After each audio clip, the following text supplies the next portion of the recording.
Ready? Justin, middle of the field, 45, 50. Green grass in front of him, leaving Lions in his wake.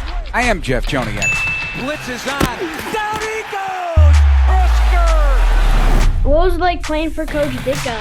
I don't want to answer any questions like that. 61 yards! A Sunday stroll for Justin Fields.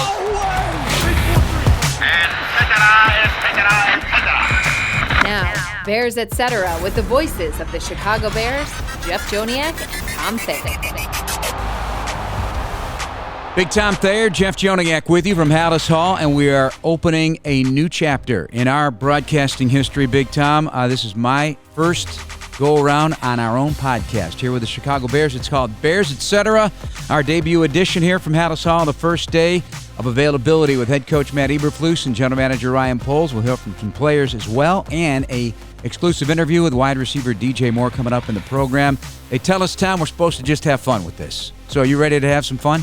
Well, you know what, Jeff? I'm glad we didn't debut the podcast until today, because I don't want to talk about the past. I want to talk about the everyday future. And I think that's one of the unique opportunities for you and I is when we do go to practice, we're able to talk about it in a real-time sense. And so if we're talking about and speculating about what they went through in the offseason, I almost think that's a waste of time. So I'm happy the debut is today, and I look forward to going on with this season. And we have plenty of sponsors as well. Miller Lite, the official beer of the Chicago Bears. Tastes like Miller time, Chicago. I love the first thing that really came out of Ryan Poles' mouth today, and that is attack the process, because all of this is a process. It was kind of echoed along with some of the players. Justin Fields, you'll hear from DJ Moore. Tremaine Edmonds said kind of the same thing, Eddie Jackson. And that process started when these guys ended 2022 and got into their mindset and direction for 2023. And here we are on the eve of the first practice at training camp discussing attacking the process. As a former player and a star guard for the Chicago Bears and the Miami Dolphins, what does attack the process mean to you? Believe in the guidelines that they set out for you after the last season concluded, what they expect out of you, body weight, measurement, and strength, what they want you to do in terms of mentally so you can advance in the competitiveness of your position.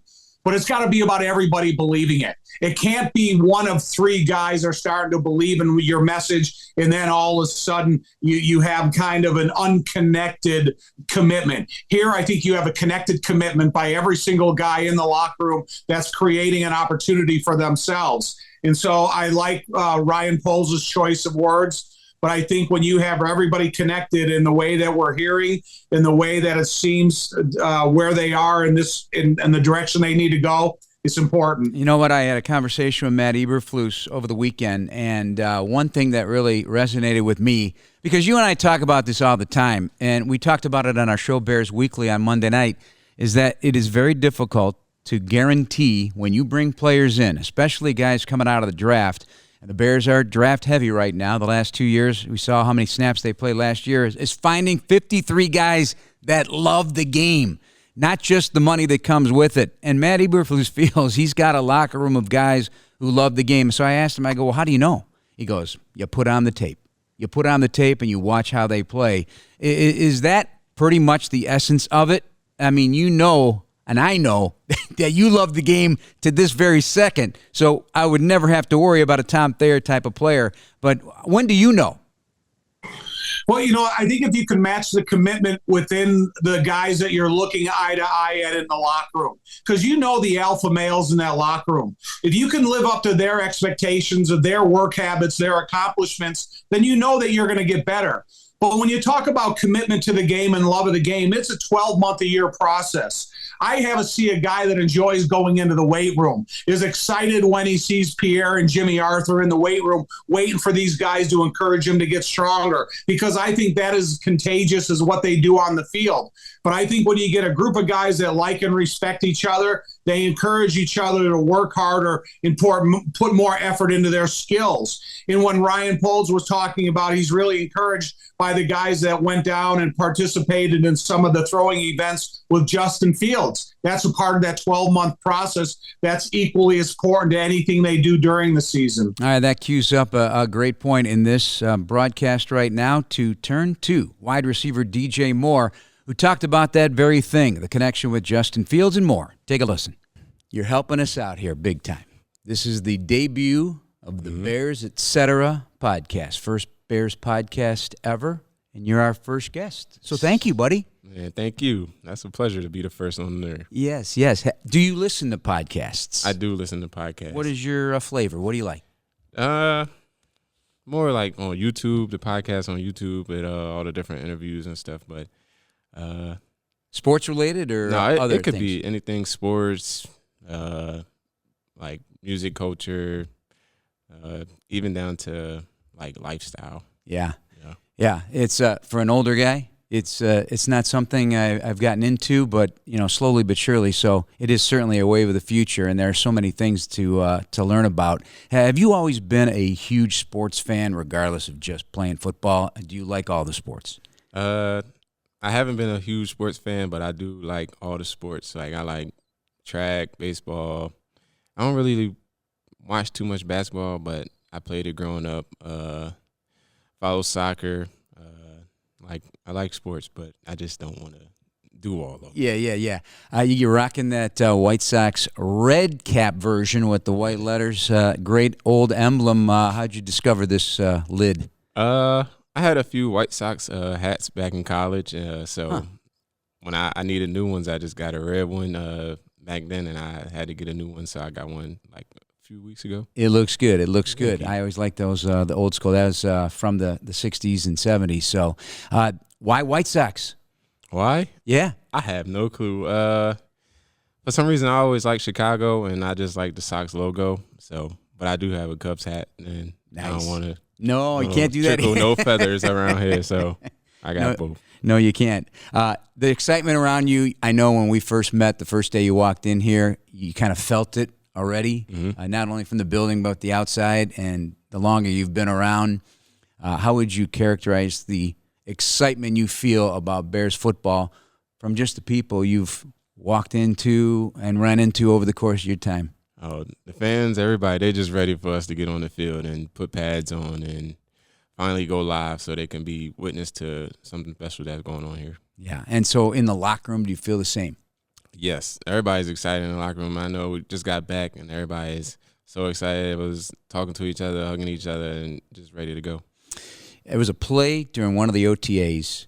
I was standing on the sideline, and Justin threw. You made a double move, I think it was. Justin threw a deep ball, and you didn't quite get it. And you knelt down there and was just looking out, looking back at him for the longest period of time. And it stuck with me. It resonated with me. I don't know if you remember this particular play, but when you do something like that, are you trying to evaluate what you were going to do next if you would have caught that ball, or how that didn't maybe happen? I mean, to me, it was an important thing, and then you came back and talked to him. Yeah, it was more of like, where did I go wrong? At what part of the route did I not get up to speed to get under the ball to catch it? So it was more of like me reflecting on the route that I just did and all the steps that I went through. See, I think that's big. Yeah. I don't know if the average fan would care about that, but for me, it just talked about being a professional, really caring about every single detail to the 10th of a second. Because really in this sport, whether it's offensive line play with footwork or where your hand goes, the slightest adjustment makes a difference between failure and success. And I'm sure you have that in your receiving game with route running and steps and timing, right? Yeah, it plays a big part. You could take one step in and the ball be placed outside, and then you're like, dang, that's my fault. Or the quarterback gonna feel like, oh man, that's my fault.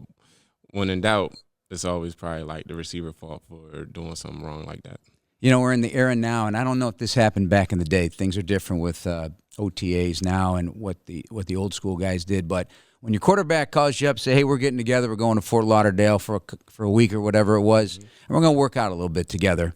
It's funny. It's like the bat phone rings and you're going, right? How important is that nowadays? It's real important, especially the newcomers. Like, I wasn't able to make it, but I know they had a good time. But we threw before he went down there. So when he called, it was like, all right, I'm coming. So because I knew I couldn't make it to Florida.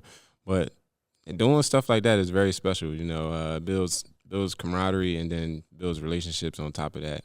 But also getting good work in, so that's good to do. It just seems from watching you guys together, and again, in the few snapshots that I've been able to see, or just hearing you talk about him and Justin talking about you, that it's almost been an instant chemistry, an instant connection between you guys. Yeah. Would you say that's a fair representation? Yes, and we still got a long way to go through camp. So it might even get stronger, and it might even get a little weird, but it's going to be a good weird. So, what do you mean by weird?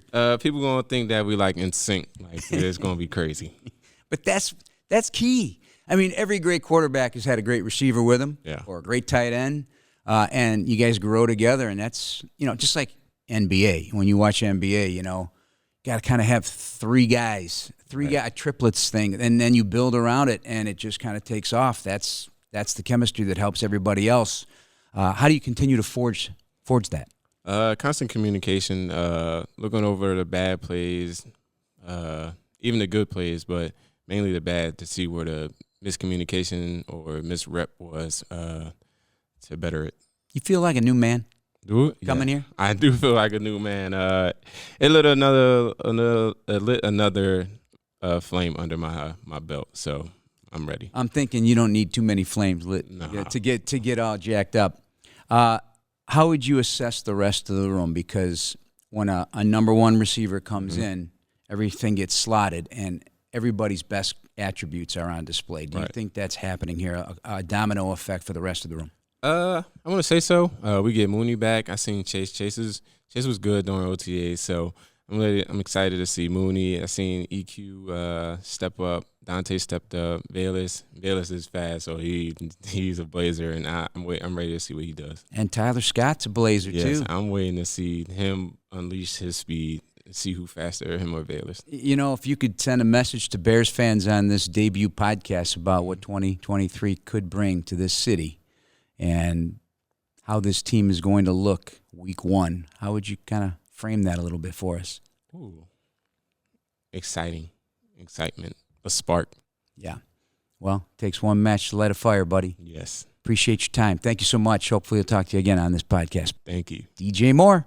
Tom, I'm really impressed with DJ Moore's professionalism, number one. I watched it during the OTAs, just how he handles himself. We touched on it in the interview when he was just trying to make sure he's calibrating the right rhythm and continuity with his quarterback. But the instant connection between these two, that has to come naturally. You just can't say, oh my gosh, the Bears got a number one receiver now, DJ Moore, and they're going to have an instant connection with Justin Fields. No, it's got to be something they work at it. But he said something today as well. He said, I will be friends with Justin Fields the rest of my life. That's how quickly this has come together. And to me, that will be significant on how it sets up the rest of the offense. How about you? Well, the approach to football, he mentioned how once and a couple times during OTAs that they made eye contact communication. And I think that says a lot about their building relationship. Because when you talk about a free agent coming into a locker room that's looking for establishment, it's not immediately connected. You need to have a little bit of time, a little bit of conversations inside whether you're in a meeting room or you're in the lunchroom. And those types of things galvanize the relationship between each other. And DJ Moore, when he was at the podium, they said, what do you like to do? And he says, I like to watch movies and make popcorn. My mom made popcorn every single day of her life, Jeff, until she was 87 years old. I want to ask DJ Moore, does he make it the old-fashioned way, or does he throw one of those bags in the microwave? And that'll tell me a little bit more about DJ Moore. Well, how do you do it? You do the old-fashioned way? I'd burn the house down. My mom picked the right type of pans to make popcorn on the stove, and she had real strict requirements of them. And I just found that funny by DJ. Yeah, if I had a guess, and I didn't get to ask him this question, obviously we'll do it down the road. My guess is it's the microwave version, right? We all want everything right away. Listen, if you make a point of saying you watch movies and you like popcorn, I think that DJ does it the old-fashioned way. And so maybe in the next couple of days we'll have a chance to rub elbow and ask him. All right, we're going to put a wager on this one, Tom. You're going to make me your famous tacos.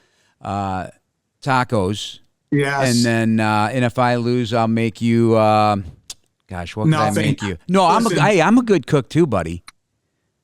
Right. But I'm a good cook too. Cooking is not the same as popcorn. Hey, I had to bring this up before we keep talking about some of the interviews today. Matt Eberflus, true to form, because you go into his office and you see all the greats in Bears history, all the Hall of Famers, the pictures on his wall right behind his desk, and it's significant. I mean, it sends a message, and he's always embraced the history of this organization right out of the gate. But to talk about Walter Payton's birthday today, July 25th, he would have been 70 years old. Or, as I might say, he'd have been 70 years young, because that's how it was, right? When you heard that, I know how important he was to you and how you think about him all the time. It's an ever-present reminder when you're at the Payton Center or you hear his name or you mention anything about, it's funny how we're talking about running back so much in the league. How did that hit you a little bit? You know what? Early this morning, I was watching TV on a national show, and they brought it up in the show. And it kind of shocked me a little bit, because I can't imagine Walter as a 70-year-old. I can only see Walter as a 35-year-old, full of energy, full of love, full of toughness, as committed as a football player, businessman, father, husband as you could possibly get in this world. And so I was super excited to hear Matt Eberflus pay his respects to Walter's 70th birthday. But, when you get up at 5:30 in the morning, you turn the TV on, and all of a sudden there is a show that is paying their tributes to the great Walter Payton. It tells you a little bit about who Walter touched. He didn't only touch Bears fans in the Chicagoland community. He touched sports fans around the world. Ryan Poles, and I don't know what kind of notes you took on all these news conferences today, but having a championship mindset, which is really top down, that is coming from, obviously, the McCaskey family.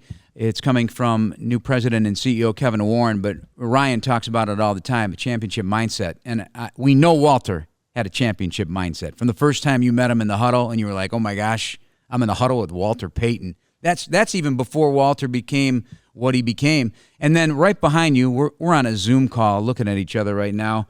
Tom's at his home. I'm at Hallis Hall, and the picture of the Bears behind you there, that iconic picture, and I see Hamp and the sweat on his shirt. I mean, that group had a championship mindset. What does championship mindset mean to you? Because it can mean different things to different people. Well, whether it's the picture or you look at the roster of the 85 team and you look at every one of those guys and you look at what their traits of success were, and they were all different. Whether it's Willie and world-class speed or Hampton and McMichael, the most unbelievable tough combo of defensive tackles, the intelligence and the commitment by Mike Singletary that he put into the job, the overall love and ferociousness of Wilbur Marshall and Otis Wilson, and all the other guys. And I think you got to be a close group of guys, because you have to have the conversations that you're having as an offensive lineman with a defensive back as much as any other positions are enjoying talking to each other. And I think when Ryan Poles sets his sight on the type of building blocks that he wants to put in the locker room to build that championship caliber team, I think he's doing it in the exact way that we hoped it would be done, and we want to see him flourish because of it. And I think the stronger the locker room gets, the more successful they'll be on the practice field, and that will result in wins. Now, really underscoring it is mastering your craft first, is what Poles said. That bleeds into the entire unit, your entire unit, and confidence, believing, not hoping they can win. And boy, when that turns. Now, a guy like Eddie Jackson, who spoke today, Tremaine Edmonds, who certainly had a lot of success in Buffalo with an AFC championship team and a near Super Bowl contender every year, that confidence has to come from those veteran guys to trickle down to the young guys. But let's leave that behind. Eddie said he's sick of losing. He hates losing. I mean, you got to hate losing more than you love winning to win. And do you think that can be cultivated here this year? You know what? If you're a group of guys that converge at Hallis Hall tomorrow and get ready to start training camp, and you're on the field getting ready to prepare. If you ever thought that there's a season that you could go out and win the division and accomplish everything you wanted, this is the year. I don't care how long you have or haven't been together, but there's a lot of pieces within this division are moving around. And, Eddie said, you got to win the division first, and that's going to give you your opportunity to get in the playoffs. And I do think this is a team that needs to be focused on a first place division championship at the end of the season. And I think that they have the right caliber of players that if they take that next significant step of improvement, that they are a team that can accomplish exactly what they're setting out for. All right, shame on me. We're about 20 minutes into this thing, and I haven't touched on the O-line because as much as everybody's talking about QB1 and Justin Fields and where he needs to improve, and he was asked where he thinks he needs to improve, and he wouldn't give anybody any details. We know what they are, though. We certainly do. But the offensive line, and you hear that Darnell Wright comes in, as Ryan Poles said, crushed the conditioning test, and I don't know what goes into that, but lost weight, trimmed his body fat, cares, wants to be really great, and that is important, the mental toughness, because tough days are coming. You got to be locked and loaded and ready to go. And how encouraging is it to hear that your top pick and a cornerstone piece for the offensive line is locked in and ready to go? I'm really excited that the guys are here. They've been together all OTAs. This is where I'm having just a little bit of worry is in the first 3 days of practice, it's going to average about 95 degrees. And what you've been doing to get ready in the last 40 days is not what you're going to face in the next 3 days. So I just want Darnell to go out there and feel at ease and understand what, everything that he's going to take to learn about his job, about the specific techniques, how to learn about Nate Davis and be the dominant player he has a chance to be. But, we've seen guys, even no matter what conference they come out of, where they're born and raised, they come here, hit the field with that blue helmet on, with that Guardian shield over the top of it, those blue jerseys on, and all of a sudden that 100 feels like 110. And, that's part of the test of your mental structure, how tough of a person you are. All right, this is a weird question because I know what it was like in Platteville because I started covering the Bears in 85. The 85 team, that was the first time I started covering sports. So I saw what you guys went through, and that is, the sprints after practice, the two-a-days, and just dripping wet in the heat up there. I know you were in the USFL in Arizona. Did you guys practice outdoors or indoors in Arizona, and how hot was it? Or because it was a different time of year, the temperature was adequate? And did you fear practice more about the heat than you did your opponents across the line of scrimmage and what you were going to be going through? The super, super hot days in Platteville, yeah. I did worry about that because I was susceptible to having cramping problems. And it's a painful thing to go through. But in Arizona, because it was so hot during the daytime, we showed up at the facility at 4:00 in the afternoon. We met from 4:00 until 6:00. When the sun went down, we practiced from 6:30 to 8:30 at night. And so we never faced the abusive heat like these guys are going to face in the next couple days. But again, when Matt and Ryan talk about the development of the camaraderie and the teamwork and what these guys learn to, be in the locker room, those are some of the most difficult days that make your team the closest because every single guy is going through it the same. So there's nothing more fun than going in the locker room after a practice like that and get into that big complaining session. We used to call it a different word, but it's nice when you can only have your teammates to complain around, and that's what kind of is fun of being on a team. So explain to people, because you've told me what happens to you if you cannot deal with the heat. You're a sweater, number one, yeah. So you sweat significantly. But when you say it's a painful process, because I've never experienced that, what happens to your body? Your body's a muscle. All the muscles are so dehydrated that it cramps up, and it's so painful that you can feel it start. And then once you get to a level where you got to IV yourself, and I had to do it a bunch of different times on airplanes, in my dorm room at Platteville, laying on the ground, in the locker room after the game. But that's just me, because you know what? And that's why I say the coach that I like the most in the organization now is the hydration and the diet coach, because we never had that type of advice. And we are out there just trying to survive on our own. And if I would have had the advice of the people that's their department, they would have helped me as much as Clyde Emmerich did in the weight room. Yeah, the performance staff is something else. It's not just putting the right food in your body, but making sure everything is hydrated, but in a way that's so technical now and so keenly a part of this that it's if you don't take advantage of it, then you're not being a professional, frankly, right? You can't do it your own way.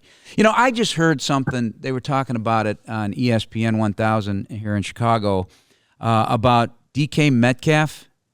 Did you hear about this? He was on a podcast, and I don't know with whom. I can't recall now, but his diet, he gets up, he works out twice a day, but he has a cup of Starbucks, and then he eats bags of candy, gummies and Lifesavers and all this other stuff. And then he has one meal at 8 o'clock at night. Now, he looks like an Adonis. He looks like you back in your day, just yoked up. How does someone's, is it because he's in his 20s he can survive this, or is he just working out so hard he's burning off everything?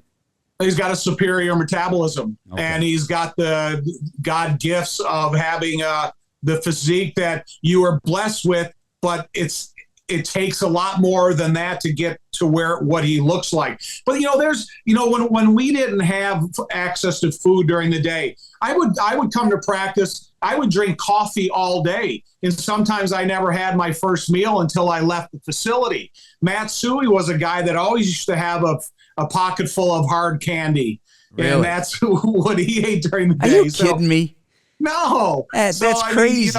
That's the funny thing about it, where it's hard to control everything that people do. It's not. It would be nice having access to it, though, like they do today. Which leads me to game day snacking. Calls for good foods, chunky guacamole made with Hass avocados, tomatoes, onions, cilantro, and a squeeze of lime juice. Perfect snack to watch while the Bears win. Score some today at your local grocery store.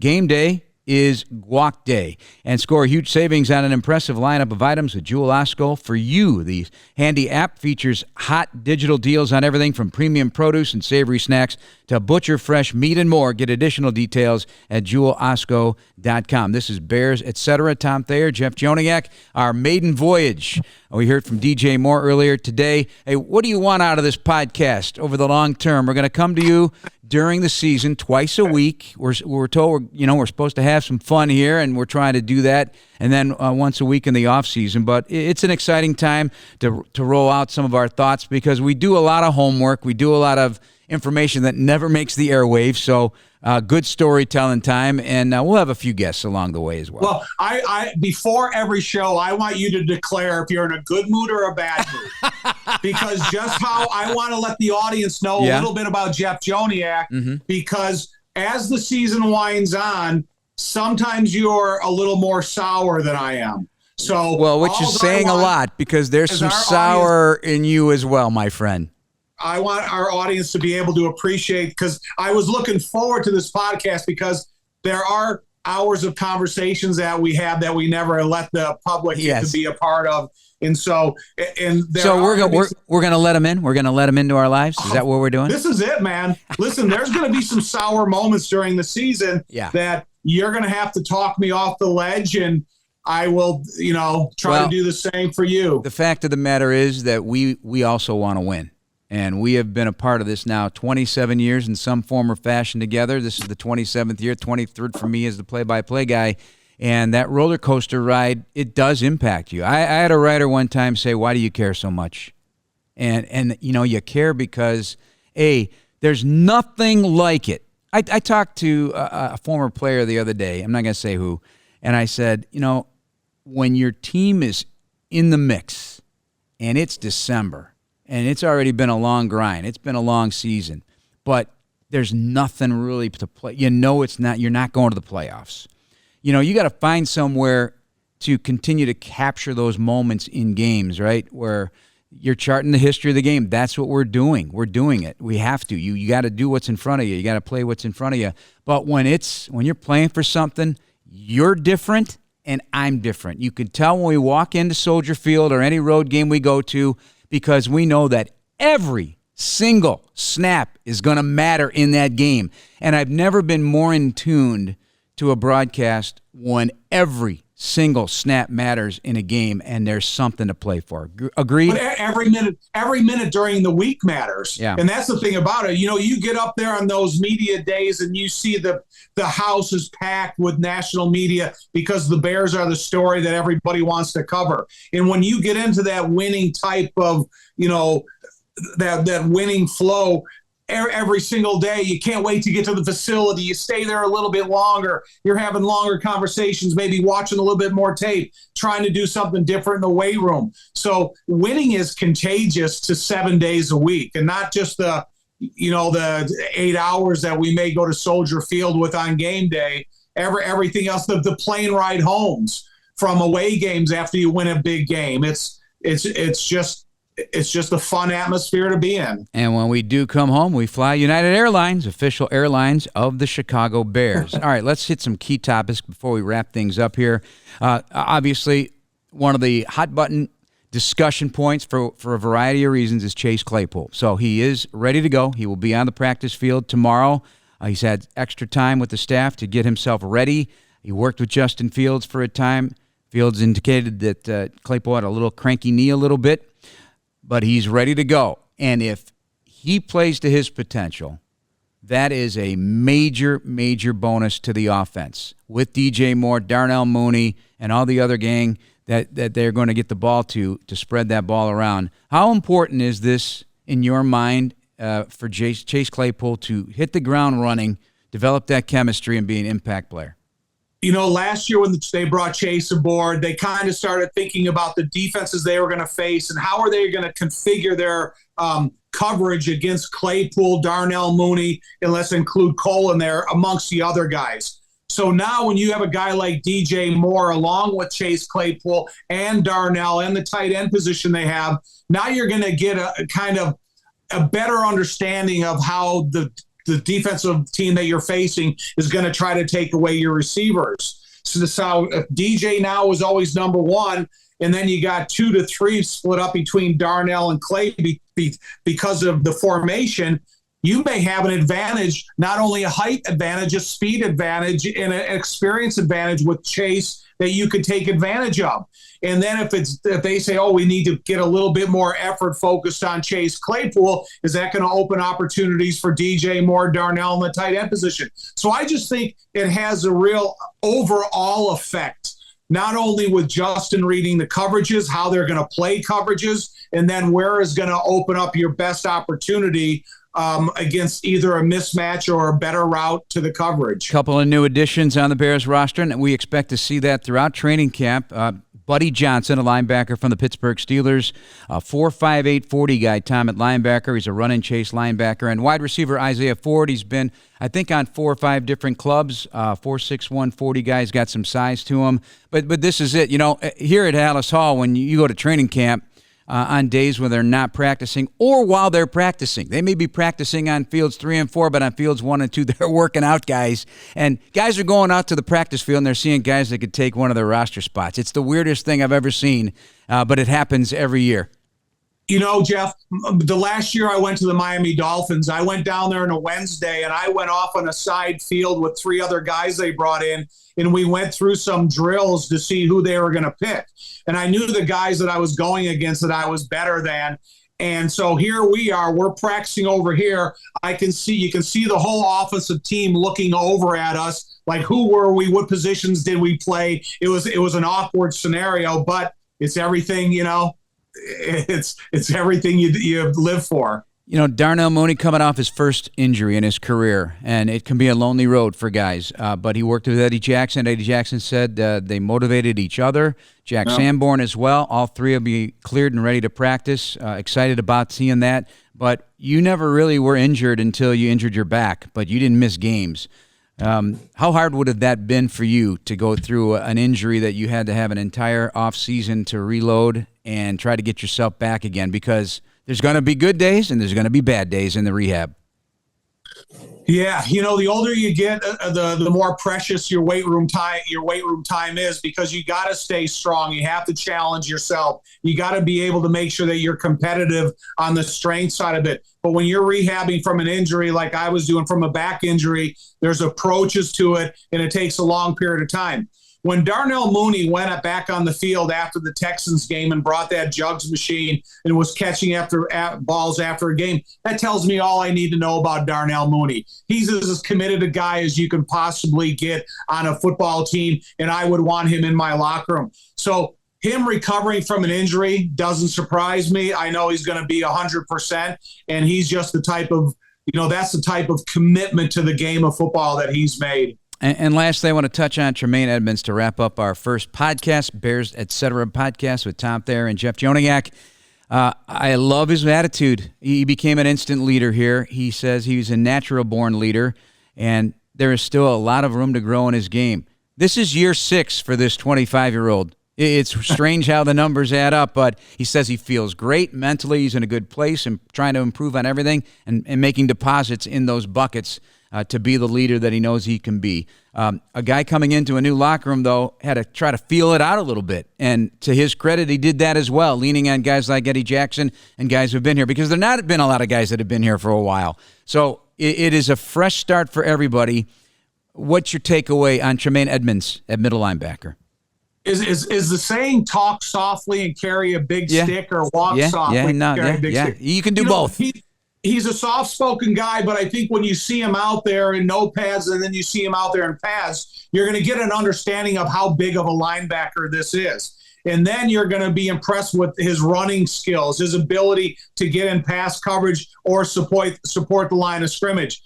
Listen, man, he's been successful since he's been in the NFL, and he understands the commitment from a teammates that it takes to become successful. And I think that's the type of message that you want to have inside this locker room as soon as possible. Matt Eberflus saying today we're in a day-to-day business, but the Bears are in a better spot. The roster's basically brand new with a lot of leftovers from last season that are trying to develop into big-time players for the Bears. He's looking for elite talent and named just 2 out of the gate. There are more, but he named Justin Fields and he named Tremaine Edmunds. So a lot to look forward to here for the Chicago Bears. I know, Tom, it rips your heart out. Practice tomorrow, but the first padded practice not until next Wednesday. And that's part of the whole league's doing it. It's part of the collective bargaining agreement. I know you don't have to like it. It's crap. Yeah, it is what it is. Listen, it's the ramp up. I would rather see the NFL teams go out there for 1 hour in pads than 2 hours in no pads. And what you can do is you can get warmed up inside the building, come out, have an individual period, have a nice stiff 9-on-7, have a team work in full pads, and then call it a day for 4 or 5 days. Wrap yourself up that way instead of going out there in no pad nonsense. All right, Tom Thayer has spoken, and his words reverberating through the National Football League and the Players Association. United Airlines, official airlines of the Chicago Bears, one of our sponsors here on the Bears Etc. podcast. That'll wrap up for today. Tom will be back with you on Thursday. We'll review what happened on Wednesday's practice and look ahead to the weekend. How about it? Attaboy. Looking forward to it. That's Tom Thayer. I'm Jeff Joniak. Thanks, Bears fans, for listening. We are underway in our Bears Etc. podcast. We'll talk to you on Thursday.